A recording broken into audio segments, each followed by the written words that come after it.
Yes, tunakutana tena hapa ikiwa ni mwendelezo wa session za hatua ya makundi ya timu zetu hizi za Tanzania, na wakati huu moja kwa moja tunakwenda kuangalia kikosi cha wekundu wa Msimbazi Simba na kundi lake. Nilisema kwamba katika session ya kwanza kabisa kuhusu klabu ya Simba tuliliangalia kundi lao kwa picha ile ya juu, picha ya jumla ile juu ya kundi lao, namna ambavyo linaonekana, timu ambazo zinaunda kundi na picha ya Simba katika kundi lile iko vipi. Tumeangalia vitu vingi kwa maana timu zote ambazo ziko pale, kuanzia Esperance de Tunis, tukaiangalia pia Stade Malien, lakini pia Petros Atletico de Luanda. Sasa wakati huu tunakwenda kujikita na mechi au mpinzani mmoja mmoja nje ndani. Lengo mahususi la hii ni kwako wewe mtazamaji wa jukwaa hili, kwako wewe mwanamichezo, kupata picha pana zaidi kuhusu hawa wapinzani. Wakati Simba anakwenda kucheza nao, uwe tayari una knowledge ya kutosha kuhusu mpinzani ambaye Simba anakwenda kukutana naye, lakini kuweza kujua ili kundi lina mapana ya kiwango gani. Kwa kukukumbushia tu kwamba katika kundi hili Esperance ndio ametoka kwenye pot namba 1, maana yake ni Giant, ni miongoni mwa Magiant ambao wanaunda katika kundi hili. Kwa hiyo yeye yuko pale juu kama namba 1, yani top, yuko pale. Lakini nafasi ya pili yupo Simba Sports Club, na mwenyewe yuko pale kwenye nafasi ya pili akitokea kwenye pot namba 2. Nafasi ya tatu yupo Petros Atletico de Luanda, na nafasi ya 4 yupo Stade Malien. Ili kundi limepangwa according to viwango, ubora wa timu, yani hivyo lilivyokaa hivyo limekaa kutokana na ubora wa timu.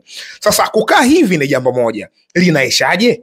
Timu zinafanyaje katika kuchukuliana points, katika kila mmoja kuchukua points kwa mwenzie, ili kuweza kubadilisha huu muonekano wa hili kundi.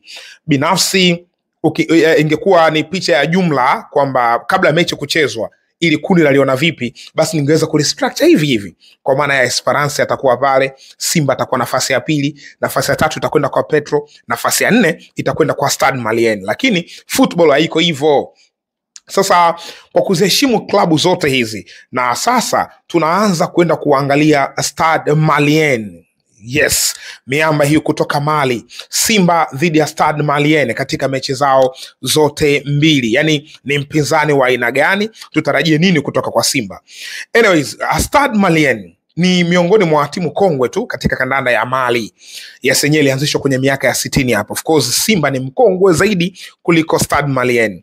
Lakini Stade Malien, miongoni mwa vitu ambavyo vinafanya hii timu kuwa tishio au kuwa bora ndani ya kandanda ya Mali ni rasilimali za Mali, kwa maana ya viwango. Mali ni miongoni mwa mataifa ya Afrika ya Magharibi ambayo yana talents nyingi, vipaji ni vingi ndani ya taifa lao. Kwa hiyo hii Stade Malien miaka mingi imekuwa ikiamini katika vipaji vya ndani. Of course na nje walikuwa wanachukua, lakini sana ilikuwa ikiamini kwenye vipaji vya ndani. Akina hao, akina Salif Keita ni wachezaji wakubwa sana ndani ya kandanda ya Mali, wamepita hapo. Wako wengi ambao wamepita hapo, na mifano mingine tunayo hapa Tanzania, kwa maana ya wamekuja kucheza soka hapa nyumbani Tanzania. Stade Malien wanatokea katika mji mkuu wa Mali, kwa maana ya Bamako. Kuna eneo linaitwa Sutuba ndo wanapotokea. Ni klabu ya miaka mingi, ndio klabu bora ya muda wote ndani ya kandanda ya Mali, na wapinzani wao wakubwa zaidi ni Joliba Athletic Club. Hawa kwa pamoja wanatengeneza dabi almaarufu kwa jina la Le Grand Derby. Ni dabi ya hii miamba miwili ndani ya kandanda ya Mali. Lakini Stade Malien ndio klabu ambayo imekuwa ikiwakilisha vizuri zaidi Mali nje ya mipaka ya eneo la Mali, kwa maana ya anga la kimataifa. Wamekuwa wakifanya vizuri. Miongoni mwa credit kubwa ni kucheza fainali ya CAF klabu bingwa mwaka 1964-65, walicheza dhidi ya Oryx Douala ya Cameroon.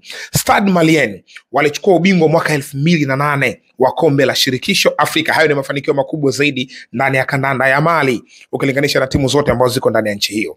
Sasa Mali ilikuwa ni miongoni mwa powerhouse katika soka la ndani, lakini kama ambavyo tunafahamu kwamba klabu nyingi au mataifa mengi ya Afrika ya Magharibi yalipitia changamoto nyingi za kiuchumi, kwa maana ya uwekezaji wa kisoka. Yani licha ya kuwa na talents, ilipelekea talents hizo nyingi kuondoka kuvuka mipaka kwa maana ya kwenda nje ya Mali, hususan barani Ulaya. Wachezaji wengi kutoka Afrika ya Magharibi mentality yao ni kwenda kucheza kandanda barani Ulaya, eneo ambalo linalipa sana kifedha. Kwa hiyo hii Stade Malien ni miongoni mwa timu za Afrika ya Magharibi ambazo na zenyewe ziliamua kushifti, kuhamisha mpango, kwa sababu tayari inaonekana wachezaji wengi wa Afrika Magharibi hawakai nyumbani, kwa sababu tayari tangu nyuma huko wachezaji wao walishafanikiwa kwenda kucheza kandanda barani Ulaya kwa miaka mingi, na hii ipo hadi kwenye nature.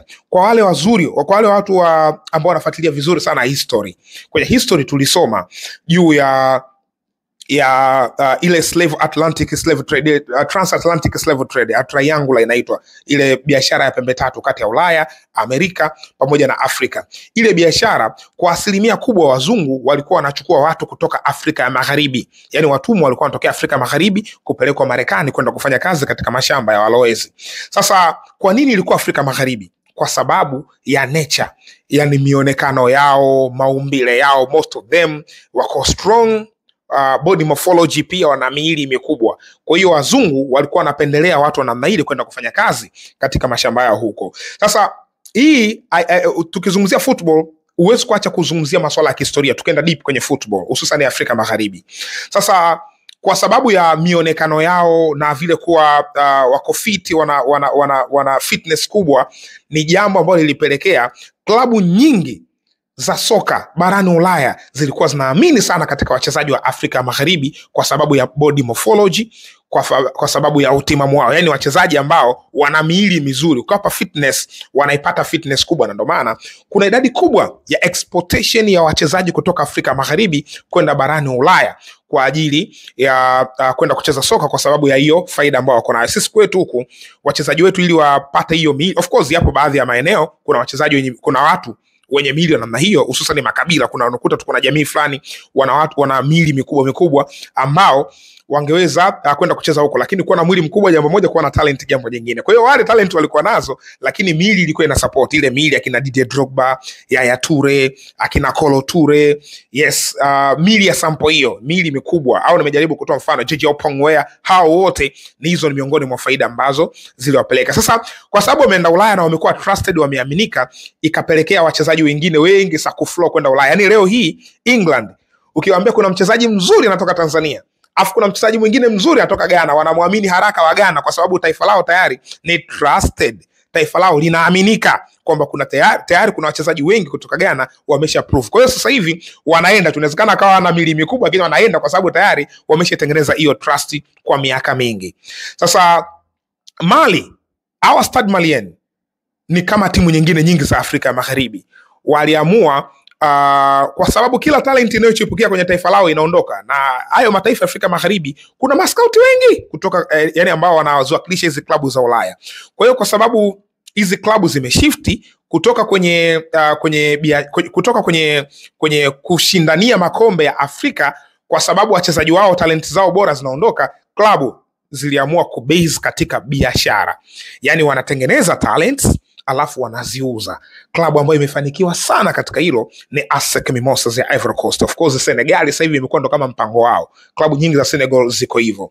Sasa Mali, Stade Malien ni miongoni mwa hizo klabu, ni klabu ambayo iliamua kujireshape kutoka kwenye kutengeneza squad ngumu ambayo itakompete kimataifa Afrika kubeba mpaka makombe, kwenda katika squad ambayo itakuwa na talents nyingi, ili mradi waoneshe hizi talents na waweze kuziuza kwenda barani Ulaya na maeneo mengine ya Afrika, hata kama sio barani Ulaya, maeneo mengine.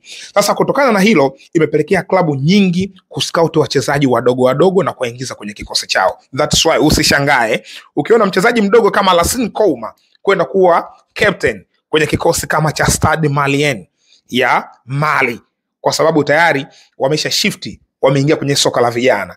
So hizi timu hii Stade Malien wenyewe wanatumia hii michuano ya CAF, wanataka kuingia angalau group stage. So lazima kufika huko mbali sana, angalau group stage, ili wa display, watumie group stage kama jukwaa, kwa sababu wanajua group stage ni eneo ambalo linaangaliwa sana. Kwa hiyo watumie group stage kama jukwaa la kuonesha talents za wachezaji wao, waoneshe uwezo wao waliokuwa nao, ili waweze kupata masoko maeneo mengine mbalimbali. So Huyu Lassine Kouma ni impact ya msimu uliopita, performance bora ambayo alionyesha akiwa na Stade Malien katika michuano ya kimataifa kama CAF Confederation Cup. Wanakwenda kukutana na Simba kwa maana ya Stade Malien. Simba ni mfupa mgumu kwao kwa sababu Simba wako real na business, real deal. Wako real na business, hawana huo muda wa kutengeneza wachezaji kuwauza. Hapana, walisha shift huko. Kwa hiyo sasa hivi ni timu ambayo inahitaji mafanikio ya CAF, wanahitaji ubingwa wa CAF, wanahitaji kufika semi final ya michuano ya CAF. Kwa hiyo Stade Malien na Simba ni timu zenye ambition tofauti. Sasa timu ya namna hii ni aina ya mpinzani ambaye Simba anaweza kuruka naye. Ni mpinzani ambaye anahitaji kudisplay talents ambazo yuko nazo. Daraja la Simba liko tofauti ukilinganisha na wao. Kwa hiyo kwenye mechi hii nimekupa picha kubwa ya Stade Malien na kile ambacho wanakihitaji. Kwenye mechi hii Simba ana kila sababu ya kuvuna alama 6 kwa hili kundi lilivyo. Petro de Luanda wanaweza kuharibu shughuli. Kwa hiyo Simba ana kila sababu ya kuchukua alama 6 kutoka kwa Stade Malien ambao hawaonekani kuwa serious na hii business ya kutaka kufika mbali. Kwa hiyo kwenye kundi hili mechi ya Simba na Stade Malien, na waona Simba wanakwenda kukusanya maximum points. Of course Stade Malien atagawa points, sio lazima agawe zote kwamba watu wote wamfunge. Zipo timu ambazo zitazikomalia, lakini kwa mashabiki wa Simba na kwa kikosi cha Simba, viongozi wao na management kwa ujumla yake, wanatakiwa kuhakikisha kwamba wao sio timu itakayokomaliwa na Stade Malien katika kukusanya alama 6. Kwa nature ya kundi lilivyo, Simba wanahitaji alama 6 kutoka kwa Stade Malien. So iko ndo kikubwa ambacho nikitaka kushare kwa wakati huu. Nadhani umeifahamu picha kubwa ya Stade Malien, ni klabu ya aina gani, imetokea wapi na sasa iko wapi. Kwa mtazamo wako, unamuona Simba akichukua alama 6 kwa Stade Malien au unaona Simba akichukua alama ngapi? Weka comment katika comment section hapo, bila kusahau kusubscribe. Na hii ni Mzinga Sports. Mpaka wakati mwingine.